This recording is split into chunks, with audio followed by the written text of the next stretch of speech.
L'intitulé de cette petite vidéo est Passage de l'axe gradué, celui des réels, au cercle trigonométrique.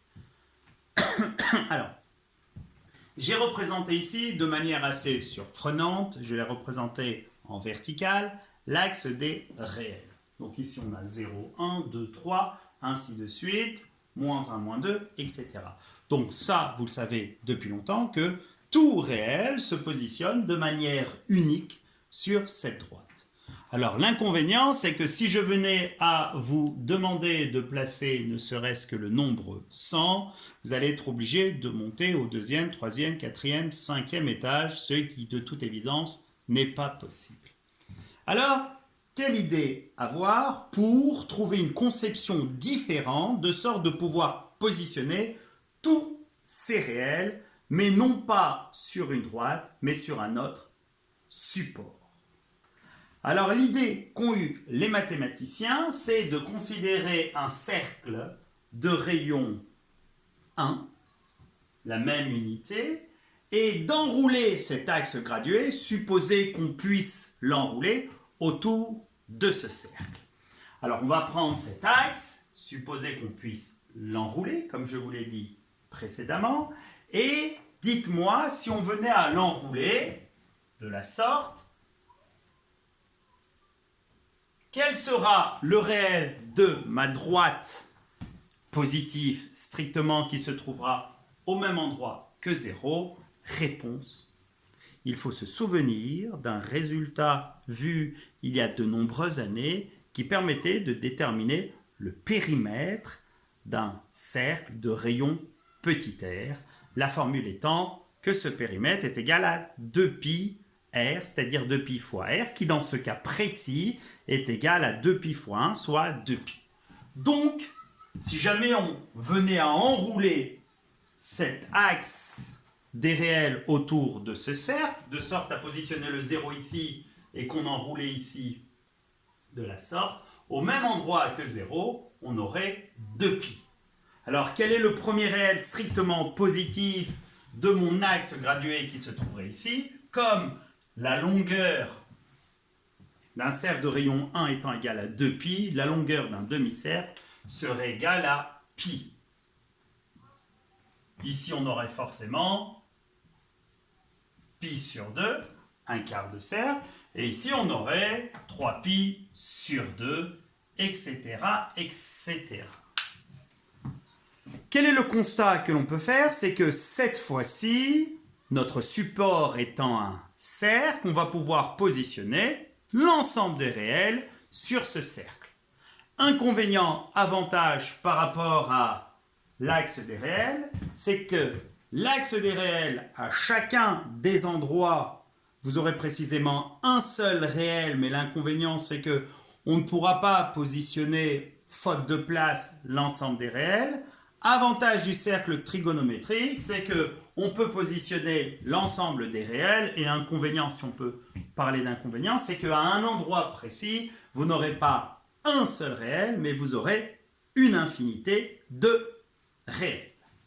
Donc là, on va oublier de manière définitive notre axe des réels, et on va considérer ce cercle. Alors, juste pour information, bien sûr, on n'a pas enroulé uniquement la partie positive de l'axe des réels, on a aussi enroulé la partie négative, et ici on a forcément au même endroit que 3pi sur 2, le réel moins pi sur 2, ici on a aussi moins pi, ici on a moins 3pi sur 2, et ici on a forcément moins 2pi, etc., etc.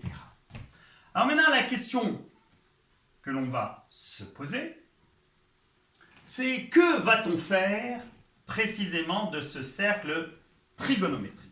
Alors, au sein même de ce cercle trigonométrique, on va représenter un repère orthonormé que l'on va appeler OIJ.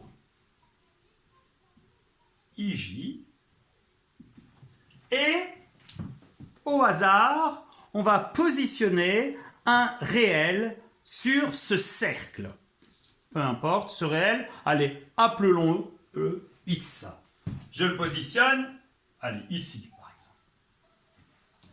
Quel est le constat que je peux faire? C'est que ce réel x, localisé dans ce repère, a une abscisse et une ordonnée. L'abscisse que l'on lit ici et l'ordonnée que l'on lit ici. Alors, par définition, l'abscisse du point M associé au réel x sur le cercle trigonométrique est appelé cosinus x et noté cos x, et son ordonnée est appelée sinus x et noté sin x. Donc, ce qu'il faut retenir, ce sont deux choses. La première, c'est un cercle trigonométrique est par définition un cercle d'unité 1 orienté dans le sens contraire de celui des aiguilles d'une montre, à savoir celui-ci appelé le sens direct. Et par la suite, à tout point M de ce cercle, on lui associe le réel x et le cosinus x correspond alors à l'abscisse du point M et le sinus x à l'ordonnée. Alors on va donner davantage d'informations concernant le cosinus de tout réel x ainsi que le sinus. Alors la première des choses, c'est c'est simple, c'est que quel que soit le point M que vous allez placer, l'abscisse de toute évidence sera forcément comprise entre moins 1 et 1, tout comme l'ordonnée. Donc le premier des résultats, c'est que pour tout réel x, cos x est compris entre moins 1 et 1, tout comme sin x.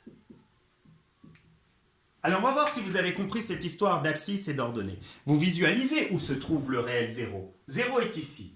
Quelles sont les coordonnées du point associé à ce réel? L'abscisse c'est 1, l'ordonnée c'est 0. Et vous pouvez écrire tout simplement que cosinus de 0 est égal à 1 et que sinus de 0 égale à 0. D'accord. Alors si on a compris, si on veut avoir le cosinus de pi sur 2, on positionne le point M associé au réel pi sur 2 dans le cercle trigonométrique, en l'occurrence le point ici.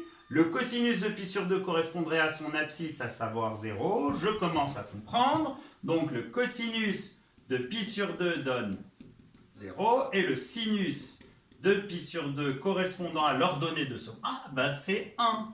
D'accord. Alors faites voir, allons-y. Si je vous dis cosinus de pi et sinus de pi. Alors pour avoir le cosinus de pi et le sinus de pi, on positionne le point M associé au réel pi, en l'occurrence il se trouve ici. L'abscisse de ce point étant moins 1, le cosinus de pi c'est moins 1, et l'ordonnée étant 0, le sinus de pi c'est 0. D'accord. Et si je venais à déterminer cosinus de moins pi sur 2,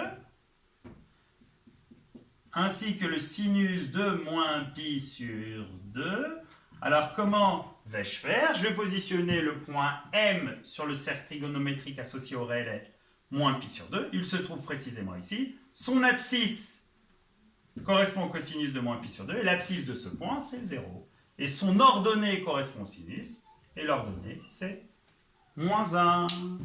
Voilà à quoi correspond un cercle trigonométrique ainsi que le cosinus et le sinus d'un réel x.